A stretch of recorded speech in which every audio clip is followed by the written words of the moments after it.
Shauna, the National Journal just released a blockbuster article talking about female staffers who are not allowed to be alone with their bosses. And it just shocked me because I thought, how unprofessional is this? That the guy is so afraid about hurting his reputation or that somebody's going to take a gotcha photograph. I mean, the woman is Right. being blocked at all points from progressing further if she's not even allowed to take a solo strategy meeting with the guy she works for. Isn't that true? I really am struggling with this because on its face and theoretically as not only a feminist, but someone that this has happened to before. I worked really closely with a prominent mayor and I was not included in certain meetings or he got really uncomfortable, even if we were standing together too often in photos, right? Because I'm a woman and he's a man and he didn't want to start rumors, okay? But at the same time, I could also see that the press would have jumped on something like that and fabricated it. And by the time it was put out there, then it would have been too late. The truth was out there that we really didn't have anything going on. Who cares? They sold some papers. So this to me is a problem. I agree with you that it's a problem, but it's unlike what we normally discuss. I don't have a proposed solution. So how do people protect their reputations in such a gotcha journalism period without putting unfair barriers in there?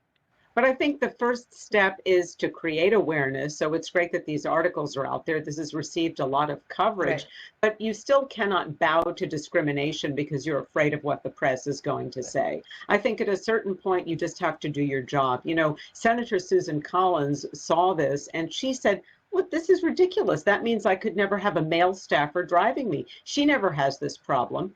And, Right. I'm sure that she does her job and she's surrounded by men and nobody ever suspects her of doing this. So I have a very different perspective about this. I think it's more about character and discipline. If you don't have your mind on trouble, and if you're not looking for trouble, trouble is not going to find you. I I just don't don't know. buy it. No, Here's the thing. I Half the don't time, buy it. how many times do we find ourselves saying, we don't know what happened behind closed doors, but why were they in that situation to begin with? Right? We say that all the time. And this isn't just politics. We say that with athletes. I don't know what happened with that woman, but why was he in that situation to begin with? He knows he's in the public spotlight. So I feel like we can't have it both ways. I mean, what happens behind a closed door? What is to prevent me? And I'm not saying I would ever do this, but let's just think about this. If I went to a senator and closed the door behind me, I could say that anything happened, and then he would have to prove it didn't. Not from the criminal perspective, but his career would be damaged.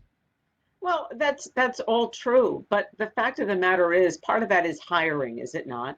I mean, if Sure. you can't always tell who you hire, but hopefully, you're thinking clearly when you're hiring somebody and looking to that person's character, and then you as an employee are Right. looking at the character of the person you're working for. This also puts me in mind of something that happened in Iowa where a woman was fired for being too attractive. She Right. had a discrimination suit and 7 state justices they found against her.